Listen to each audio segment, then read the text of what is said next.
Estamos ya en la recta final de nuestro estudio en la segunda carta del apóstol Pedro.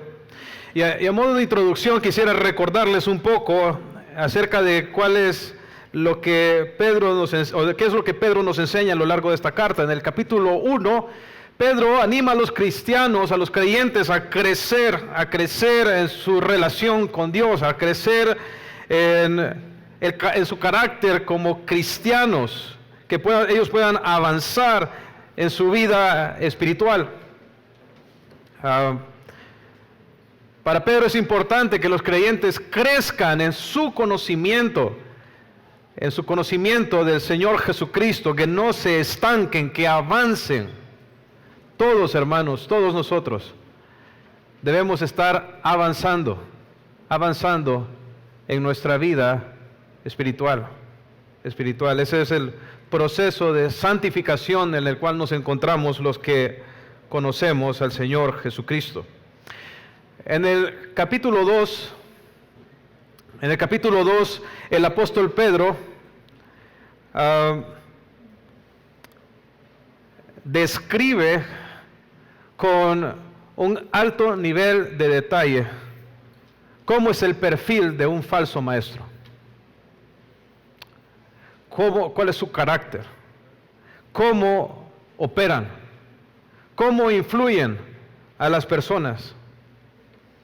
Y es importante para Pedro que los creyentes puedan distinguirlos, porque hay algo que puede coartar o ser de estorbo en nuestro crecimiento espiritual, es que nosotros de alguna manera hayamos creído una doctrina equivocada, errada.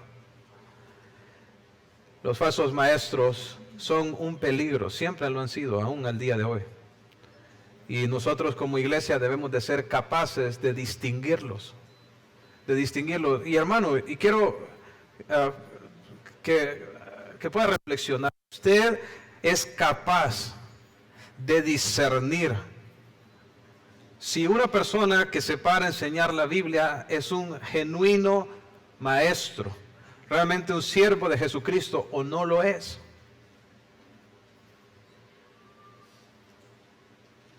Creo yo que la mayoría de las personas que están enseñando la Biblia desde púlpitos en nuestro país son falsos maestros. Tristemente el pueblo de Dios no los puede reconocer.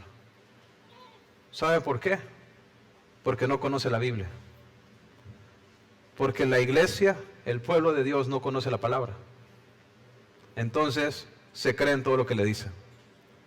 Hermanos, nosotros tenemos que crecer en nuestro conocimiento de Dios, en el conocimiento de la palabra, por un lado para avanzar en nuestro caminar con Cristo, para avanzar en nuestra vida espiritual, pero también para no ser víctimas de los maestros.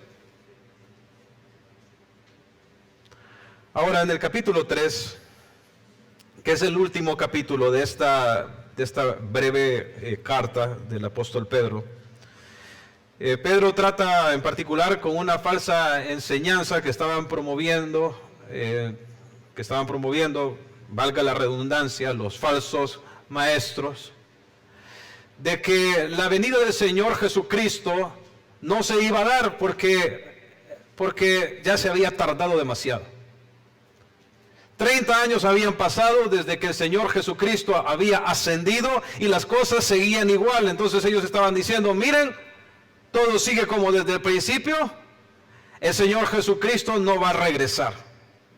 Por lo tanto, mejor enfoquémonos en las cosas de esta vida, en disfrutar de esta vida, porque eso de que el Señor va a regresar no es verdad. Entonces Pedro nos muestra, como estuvimos estudiando la última vez que estuvimos en Pedro, que realmente la razón por la cual el Señor no ha venido no tiene que ver en ninguna manera con que Él esté retrasado o que no vaya a cumplir su promesa, sino porque Él es paciente. La razón por la cual el Señor no ha venido es porque Él está esperando que las personas se arrepientan y vengan al conocimiento de la verdad.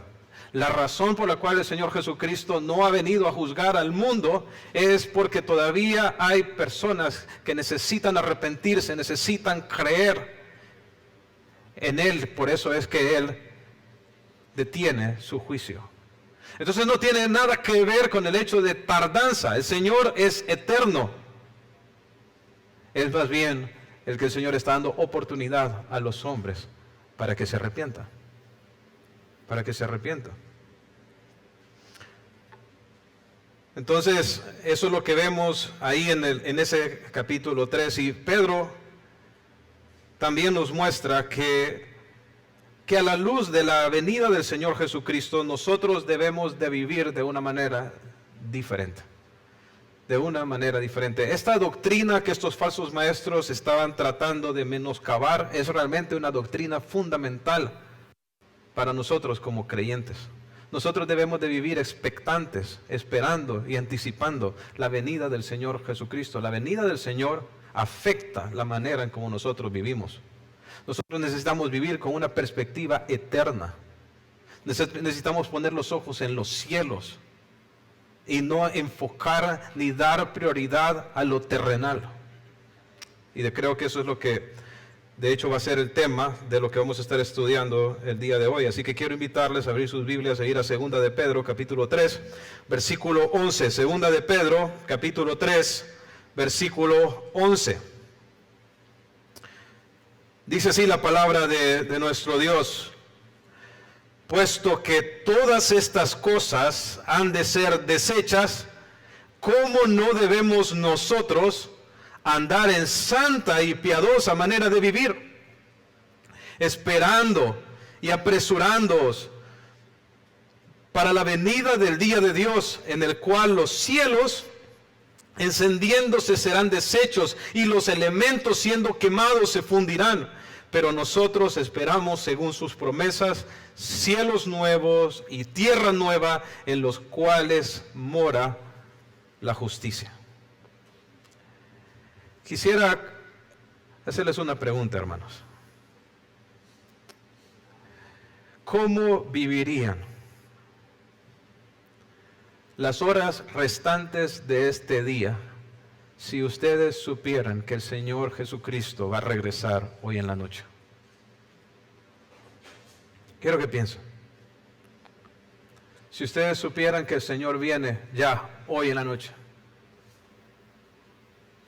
viene ya a juzgar el mundo, viene a llevarse a su iglesia, ¿cómo vivirían estas horas que les quedan?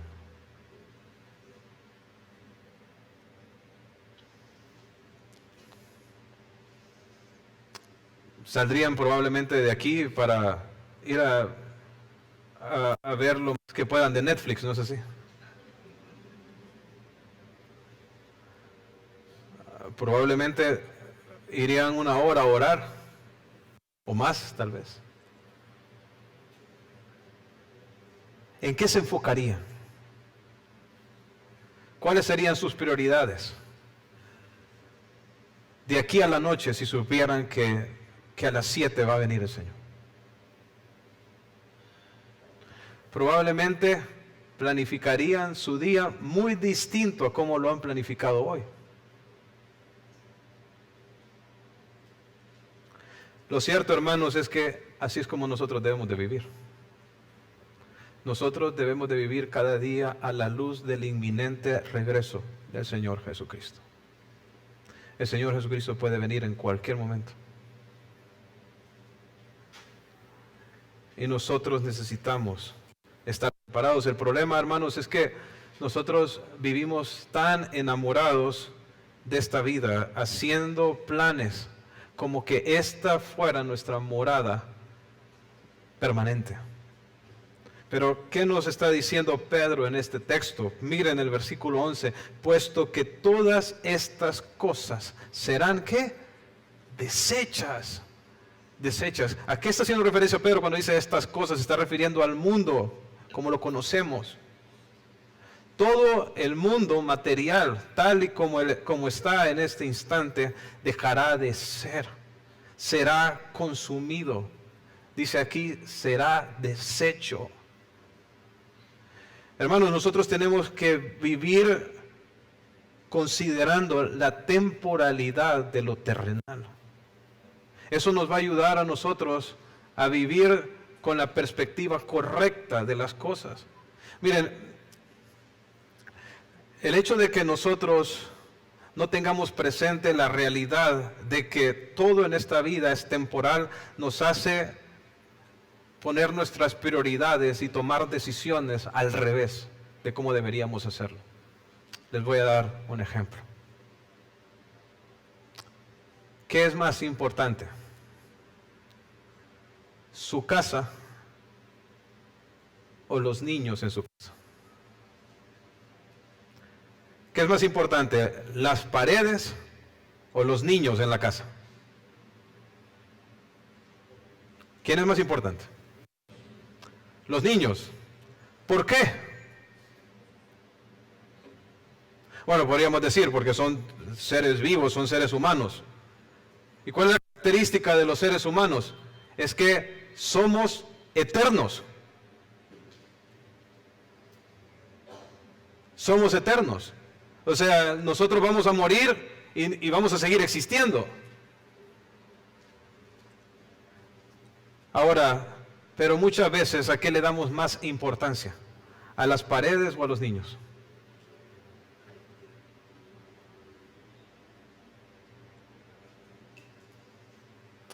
En la colonia, en nuestra comunidad, ¿qué es más importante? ¿Qué es más importante? ¿La seguridad o los vecinos? ¿Quién es más importante? Los vecinos, no sé si. Pero muchas veces estamos tan preocupados por mejorar y embellecer la comunidad que no le compartimos el evangelio a ninguno de nuestros vecinos. No nos preocupamos por sus almas. En nuestro trabajo, ¿qué es más importante? ¿El dinero o las personas que trabajan conmigo? ¿Quién es más importante?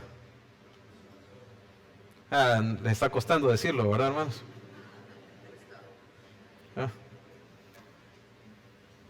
Por supuesto que son las personas.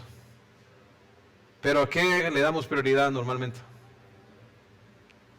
Descuidamos a nuestras esposas, nuestro matrimonio, descuidamos a nuestros hijos, descuidamos el hablarle de Cristo a nuestros familiares y a las personas a nuestro alrededor y nos enfocamos tanto en lo que está para perecer.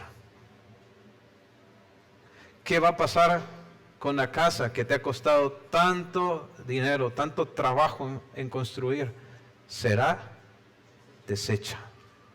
Eso es lo que nos está diciendo este pasaje. Así como cuando vamos al supermercado y compramos unos platos, unos vasos desechables.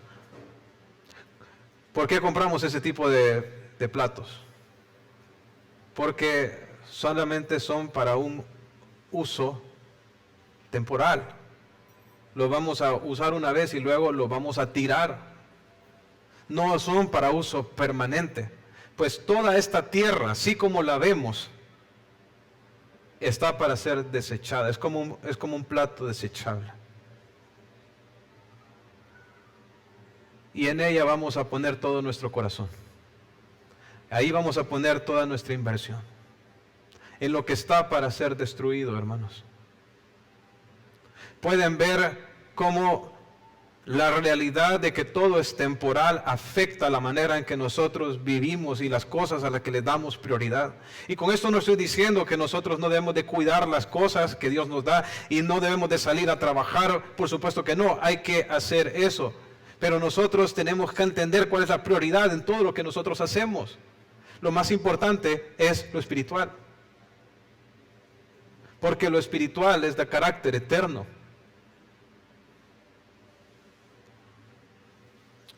Y por eso Pedro nos dice en este texto, puesto que todas estas cosas han de ser deshechas, noten lo que dice la segunda parte, ¿cómo no debéis andar en santa y piadosa manera de vivir? Entonces, a la luz de que todo en esta tierra es temporal, entonces ¿a qué deberíamos nosotros darle la prioridad en nuestra vida? A vivir de una manera santa y piadosa. Ese debería de ser el enfoque de nuestra vida. Vivir una vida que honra, que glorifica al Señor. Pero nosotros pensamos que de pronto nuestra vida aquí en esta tierra va a ser permanente. Somos como los niños pequeños. ¿A qué me refiero con eso? Miren, los niños chiquitos, cuando ellos, por ejemplo, van a la casa de los abuelos, los niños piensan que ellos tienen toda su vida por delante, por eso a ellos no les importa perder el tiempo. Ellos pueden ir a la casa de sus abuelos y ver tele todo el día. Y ni siquiera hablar con sus abuelitos, ¿verdad? Porque realmente ellos piensan que van a vivir por siempre y que sus abuelos también y siempre van a estar ahí. Sin embargo, la perspectiva de los abuelos es muy diferente. Los abuelos atesoran cada momento con los nietos. Quieren aprovechar al máximo ese tiempo que tienen, porque saben que su tiempo es corto. Hermanos, así es nuestra vida aquí.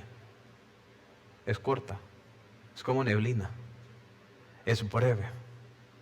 Y tenemos que aprender a invertirla en lo que realmente importa. En lo que realmente importa. ¿Qué dice este texto?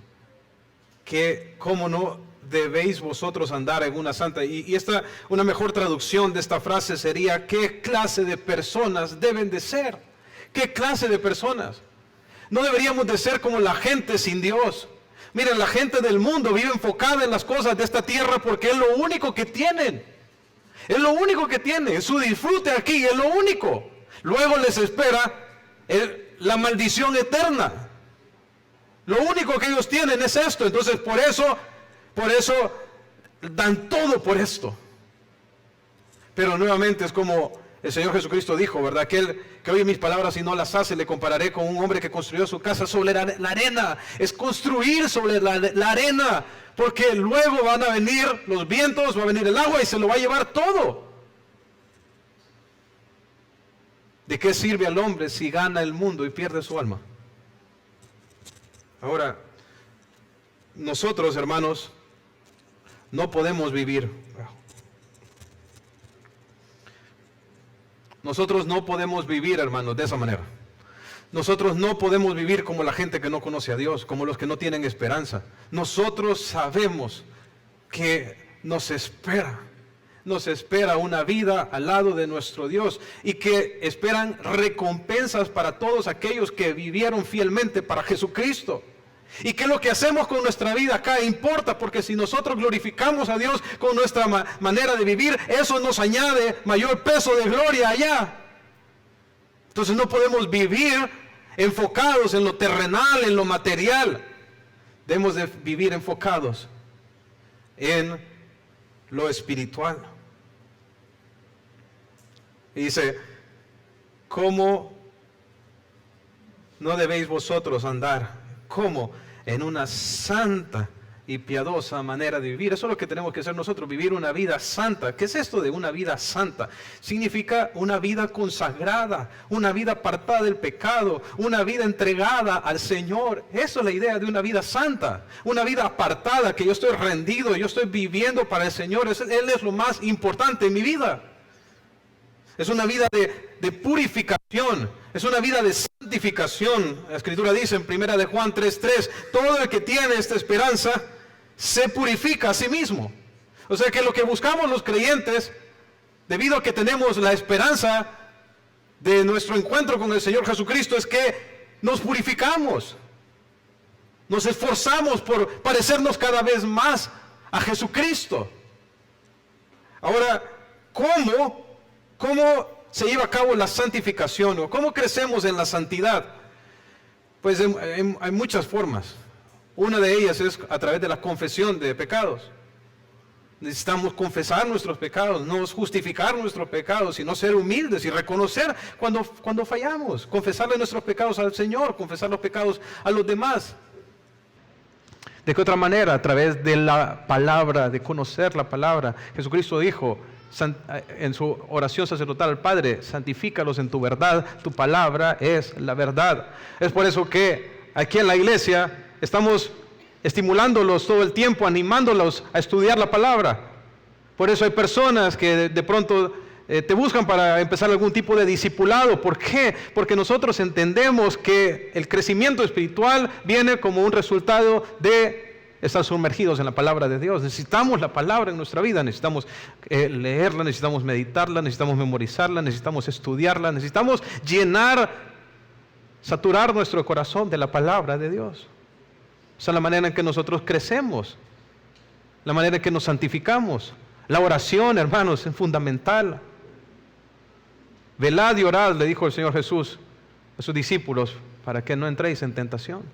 Queremos vivir una vida de pureza, necesitamos vivir una vida de oración. Es que cuando nosotros oramos, lo que nosotros estamos haciendo es reconociendo que no podemos solos, que necesitamos el poder de Dios. Y la verdad, hermanos, es que ninguno de nosotros puede vivir una vida santa sin la ayuda del Señor. La razón por la cual no oramos es porque somos demasiado soberbios, demasiado confiados de nosotros mismos y creemos que podemos solos.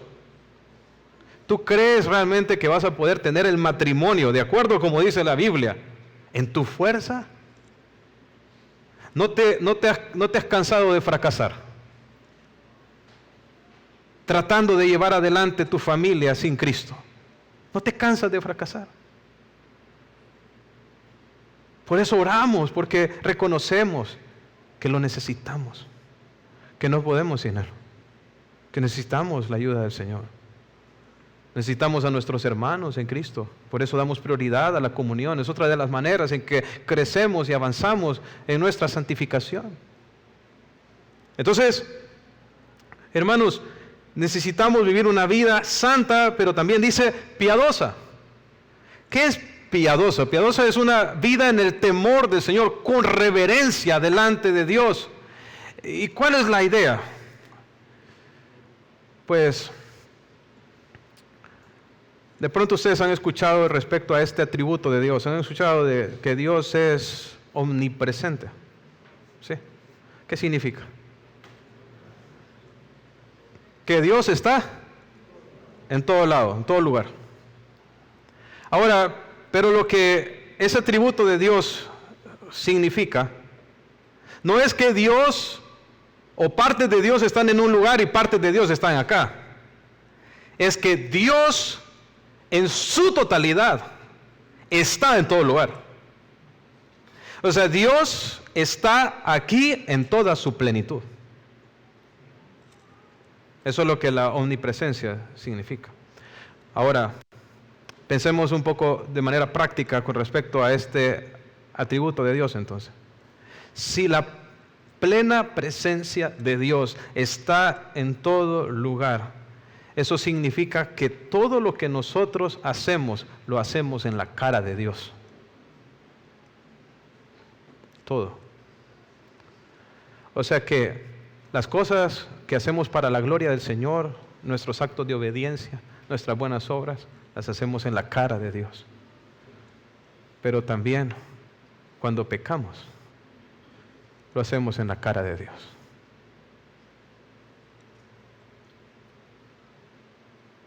No hay lugar donde podamos escondernos de su presencia. Lo que sea que nosotros hacemos, lo hacemos en la cara de Dios. ¿Se pueden imaginar un hombre que le sea infiel a su esposa en su cara? Delante de ella. Sabiendo él que su esposa lo está viendo. ¿Qué diríamos de un hombre así? Realmente, qué terrible, ¿no es así? Qué nivel de maldad. Ahora piensas que cuando nosotros pecamos, sea lo que sea que hagamos, lo estamos haciendo delante de la cara de Dios.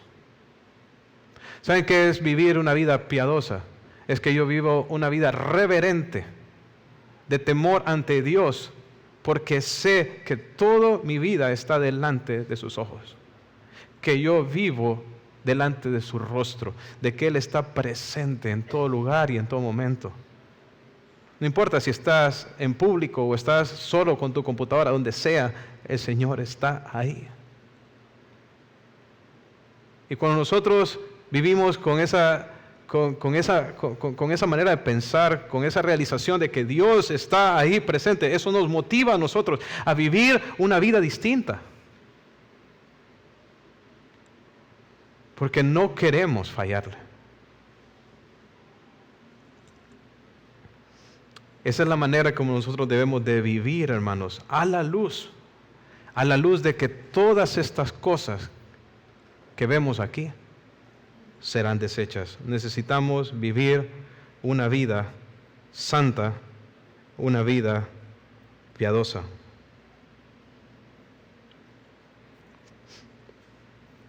En 1 Tesalonicenses capítulo 5, versículo 4, dice el apóstol Pablo: mas vosotros, hermanos, no estáis en tinieblas, para que aquel día os sorprenda como ladrón. Porque todos vosotros sois hijos de luz e hijos del día, no somos de la noche ni de las tinieblas. Por tanto, no durmamos como los demás, sino velemos y seamos sobrios, porque los que duermen de noche duermen, y los que se embriagan de noche se embriagan. Pero nosotros, que somos del día, seamos sobrios, habiéndonos vestido de la coraza de fe y de amor, y con la esperanza de salvación como yelmo, porque no nos ha puesto Dios para ira, sino para alcanzar salvación por medio de nuestro Señor Jesucristo. Entonces, Pablo está escribiendo eso a la luz de la venida del Señor Jesucristo. ¿Cómo debemos de vivir nosotros? Debemos de vivir alertas, debemos de vivir como personas despiertas, sobrios. Y es que este mundo, hermanos, nos adormece. Este mundo está diseñado para adormecer nuestros sentidos y para que nosotros vivamos enfocados en lo terrenal. Ese es el sistema en que nosotros vivimos. Eso es lo que hace la televisión. Adormece nuestros sentidos. No pensamos cuando estamos ahí. Y eso es lo que quiere el enemigo, que nosotros estemos adormecidos y no vivamos conscientes de la realidad del corto tiempo que tenemos aquí y de que cómo usamos nuestra vida acá es determinante para la eternidad. No podemos vivir así, no somos de la noche.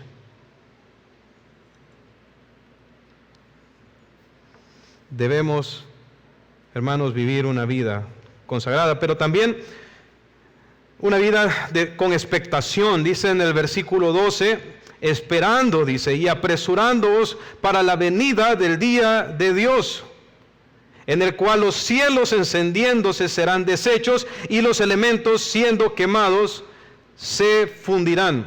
Estas dos palabras, esperando y apresurándoos, comunican la idea de tener una fuerte expectativa.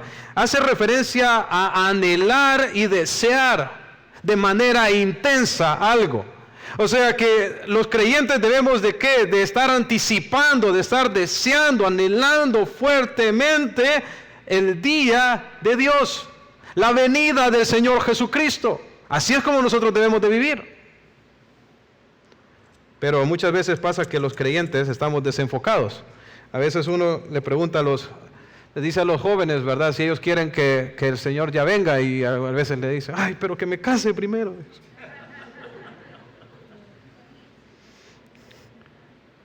Que me case, Señor, que me case y luego vienes. O que logre concluir este proyecto. Que logre obtener esto. Que logre tener mi casita, Señor. Hermanos,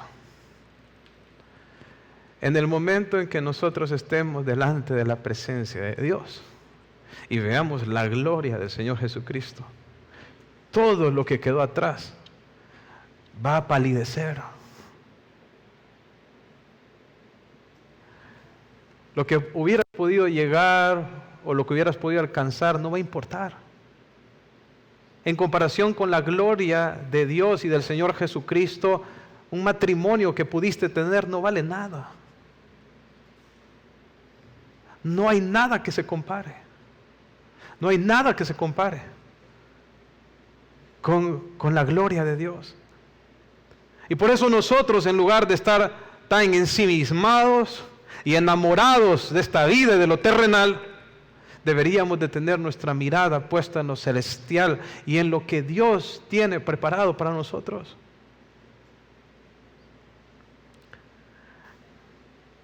Deberíamos nosotros desear fuertemente, hermanos, anhelar fuertemente la venida del Señor. Y esto tiene implicaciones prácticas en nuestra vida, porque cuando nosotros estamos anhelando fuertemente la venida del Señor, vamos a estar haciendo aquello que el Señor dice que es lo que va a pasar cuando Él venga. O sea, ¿a qué me refiero? ¿A qué me refiero? Miren, por ejemplo, en Mateo 24:14 dice: y será predicado el evangelio del reino en todo el mundo para testimonio de todas las naciones, y entonces vendrá el fin. O sea, para que venga el fin, ¿qué tiene que pasar según este texto? El evangelio tiene que ser anunciado a todas las naciones. Entonces, si nosotros estamos anhelando que el Señor Jesucristo venga, entonces ¿qué vamos a estar haciendo? Predicando el evangelio. O sea, el hecho de que nosotros vivimos con esa expectativa y anticipación de la venida del Señor implica que nosotros estamos haciendo aquellas cosas que el Señor ha prometido que se tienen que dar para que Él venga. Vamos a estar predicando el evangelio, hablándole a las personas de Jesús, procurando que el evangelio sea conocido en las naciones.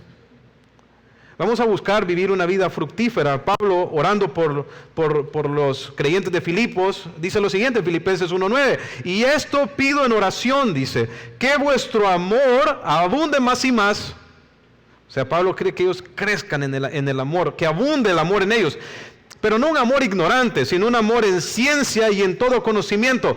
¿Para qué? Dice, para que aprobéis lo mejor, o sea, para que ustedes tomen las mejores decisiones, las decisiones que honran a Dios, a fin de que sean sinceros e irreprensibles para el día de Cristo. ¿Para qué día? Para el día de Cristo. ¿Por qué? Porque Pablo sabe que en el día en que el Señor Jesucristo venga, Él nos va a llamar a cuentas. Y nosotros vamos a tener la oportunidad en ese día de ofrecerle como un acto de adoración aquello que Él nos permitió hacer con lo que nos dio. ¿Recuerdan ustedes en las parábolas del Señor Jesucristo de los talentos, por ejemplo, de las minas? El Señor le dio 5 talentos a uno y se fue, y luego regresó el Señor, ¿verdad? Todas estas parábolas ejemplifican la segunda venida del Señor Jesucristo. ¿Y qué pasó con al que se le dio 5 talentos? ¿Cuántos tenía cuando regresó el rey? Tenía 10. Entonces yo me imagino cuando este siervo estaba multiplicando el dinero de su Señor, cómo estaba anticipando su venida, para que el Señor pudiera ver lo que había logrado obtener con su fidelidad y con su trabajo. Y cuando viene el Señor y recibe de su mano lo de su siervo, que dice: Señor, buen siervo fiel, en lo poco has sido fiel, sobre mucho te pondré. Y eso es lo mismo que anticipamos nosotros. Vamos a vivir una vida entregada y rendida al Señor aquí, porque nosotros estamos esperando su venida y queremos que cuando Él venga, Él reciba de nosotros el fruto de aquello que logramos hacer con lo que Él nos dio. Y eso es lo que está enseñándoles Pablo aquí. Por eso quería Pablo que ellos abunden en su amor, en un amor con conocimiento, que ellos sepan tomar decisiones de acuerdo a la voluntad de Dios, porque todo este fruto es el fruto que el Señor va a recibir en el día que Él venga de nuestra mano. Y hermano, te pregunto, si el Señor viniera hoy, ¿qué tendrías para darle? ¿Cuántas personas has alcanzado para el Señor Jesús? ¿Saben? Pablo dice, ¿quién es mi corona de la que yo me gloríe en el día del Señor, en su venida? ¿Acaso no lo son ustedes en Cristo Jesús? Con las coronas de Pablo eran personas. O sea, pensamos a veces que vamos a poner las coronas delante del Señor. ¿De qué se tratan esas coronas? Son personas. Personas que el Señor nos concedió hablarles de Cristo, edificarlas en la palabra. Si hoy viniera el Señor, ¿qué tendrías que darle?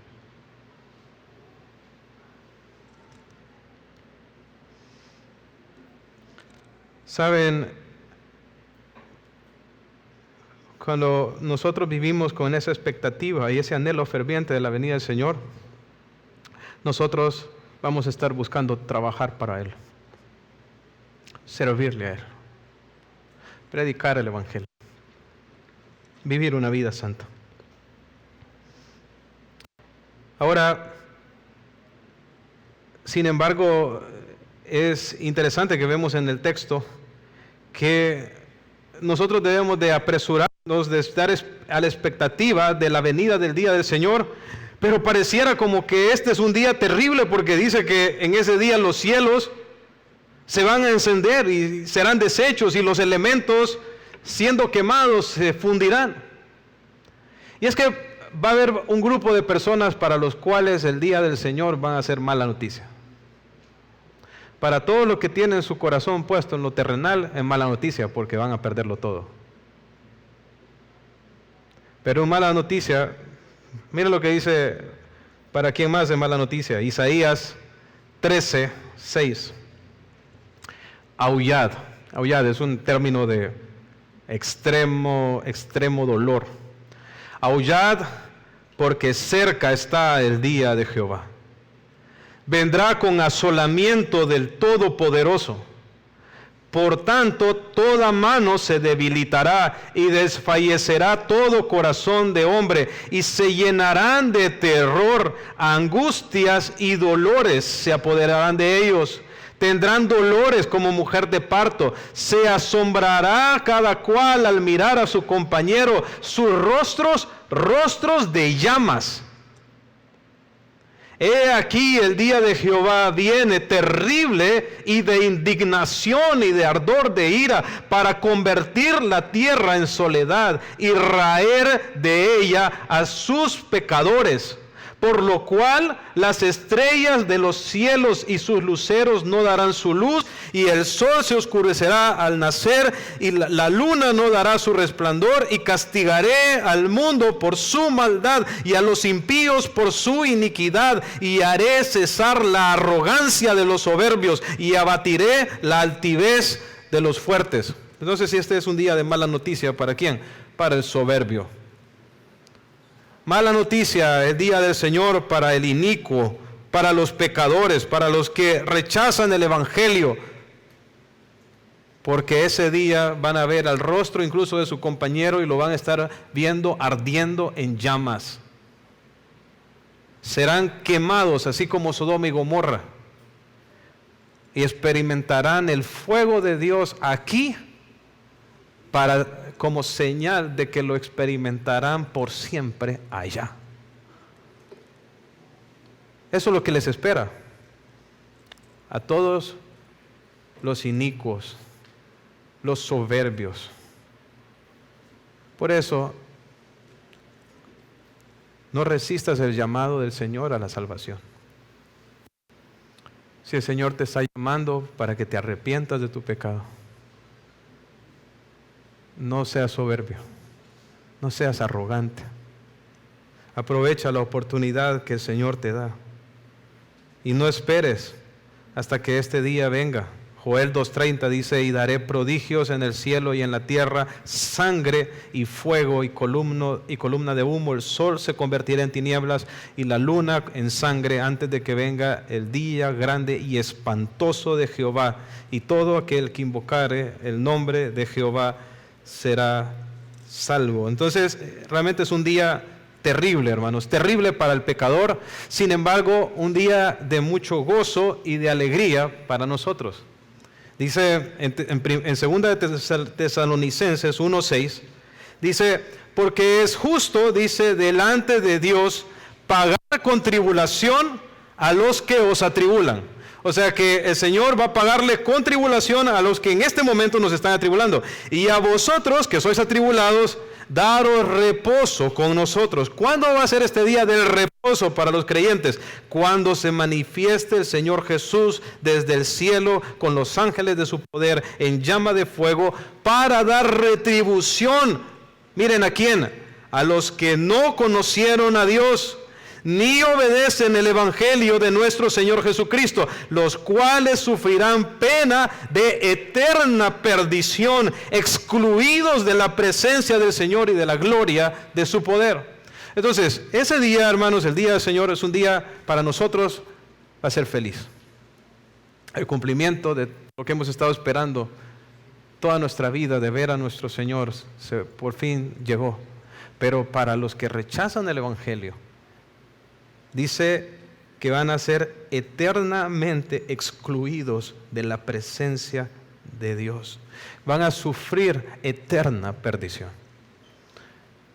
Entonces, es un día de sensaciones mixtas, ¿verdad? Ahora, dice aquí que en aquel día dice que los cielos se van a encender y los elementos siendo quemados se fundirán. Toda esta terminología, hermanos, en ese tiempo era utilizada para hacer referencia a los métodos con que se purificaban los metales, a la metalurgia. O sea, Pedro está diciendo que en el día del Señor lo que el Señor va a hacer es que va a fundir este mundo, así como lo vemos. Así como se funde un metal para quitar sus impurezas y luego hacer con ello algo hermoso, algo nuevo, eso es lo mismo que va a hacer el Señor en el día de su venida. O sea, que cuando dice aquí que los elementos se fundirán, es que lo que el Señor va a hacer es quemar todo esto para raer de Él toda la maldad. O sea, Él va a quitar toda la escoria del mundo. Y con lo que quede, Él va a tomar eso como materia prima para hacer algo nuevo. A eso es lo que dice este texto cuando dice cielos nuevos y tierra nueva. Pero el Señor va a hacer ese cielo nuevo y esa tierra nueva utilizando como materia prima lo que fue antes fundido.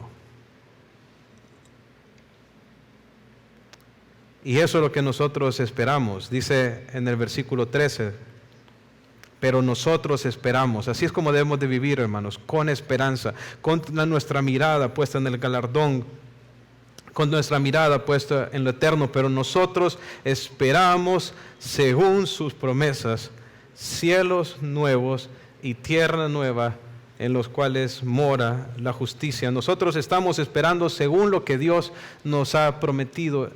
Hermanos, ¿ya has leído qué es lo que el Señor nos tiene aguardado? ¿Cuáles son las promesas de las cuales está hablando Pedro aquí? ¿Cuál es la promesa para nosotros que se va a cumplir ese día? Quisiera leerte un poco en Apocalipsis capítulo 21, versículo 1. Dice, vi un cielo nuevo y una tierra nueva, porque el primer cielo y la primera tierra pasaron, y el mar ya no existía más. Y yo, Juan, vi la santa ciudad, la nueva Jerusalén, descender del cielo de Dios, dispuesta como una esposa ataviada para su marido. Y oí una gran voz del cielo que decía, he aquí el tabernáculo de Dios con los hombres, y Él morará con ellos, y ellos serán su pueblo, y Dios mismo estará con ellos como su Dios. Enjugará Dios toda lágrima de los ojos de ellos, y ya no habrá muerte, ni habrá más llanto, ni clamor, ni dolor, porque las primeras cosas pasaron. Y el que estaba sentado en el trono dijo, he aquí, yo hago nuevas todas las cosas. Y me dijo, escribe, porque estas palabras son fieles y verdaderas. Y me dijo, hecho está, yo soy el alfa y el omega, el principio y el fin. Al que tuviere sed, yo le daré gratuitamente de la fuente del agua de la vida. El que venciere heredará todas las cosas, y yo seré su Dios, y él será mi hijo. Pero los cobardes incrédulos, los abominables y homicidas, los fornicarios y hechiceros, los idólatras y todos los mentirosos tendrán su parte en el lago que arde con fuego y azufre, que es la muerte segunda.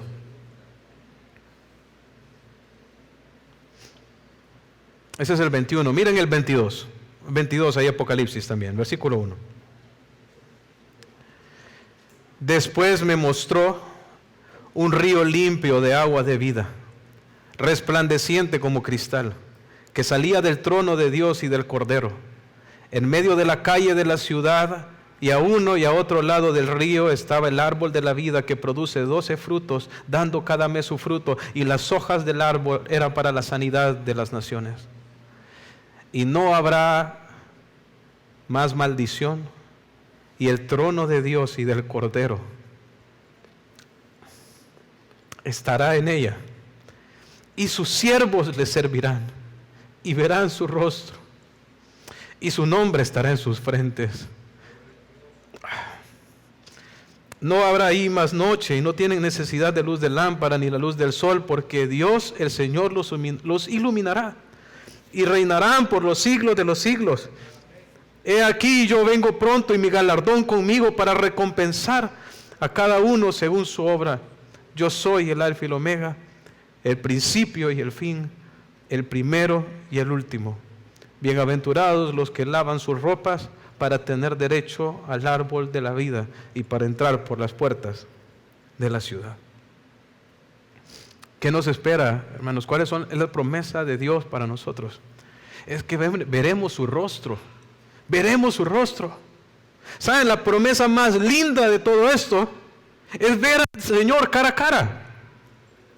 Es contemplar a la gloria del Señor Jesucristo.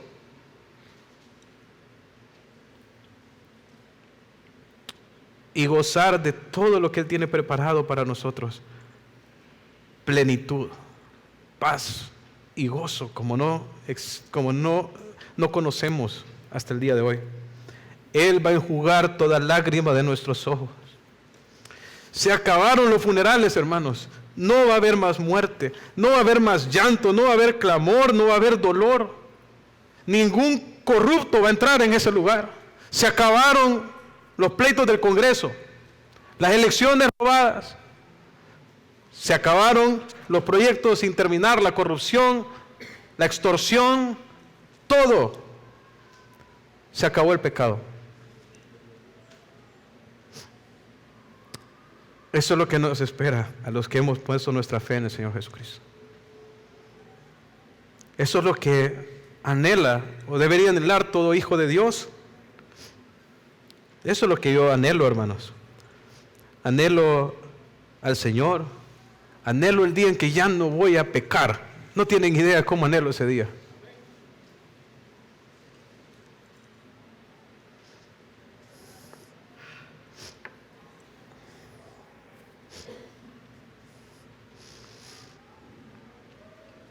Dice, cielos nuevos y tierra nueva, en los cuales mora la justicia. Perfección pura, hermanos, es lo que nos espera en la presencia de nuestro Señor. Para eso es lo que debemos de vivir, y eso es en lo que debemos de poner nuestra mirada. Vamos a orar. Señor, gracias, oh Padre Celestial, por concedernos gratuitamente, Señor, el poder participar del árbol de la vida. Sabemos, Señor, que debemos vivir en santidad, que debemos de vivir una vida piadosa, pero todo eso es posible porque tú nos has salvado, porque tú nos has dado nueva vida, porque tú nos has capacitado por medio de tu Espíritu Santo, porque tú estás llevando a cabo la buena obra en nosotros. Padre, te ruego que si hay alguien que no ha gustado de ti, hoy pueda venir, Señor, y beber del agua viva que es Cristo. Y a nosotros, los que creemos, Señor, ayúdanos a poner nuestra mirada en lo eterno y dejar de vivir tan enfocados en lo terrenal, Señor, en lo vano,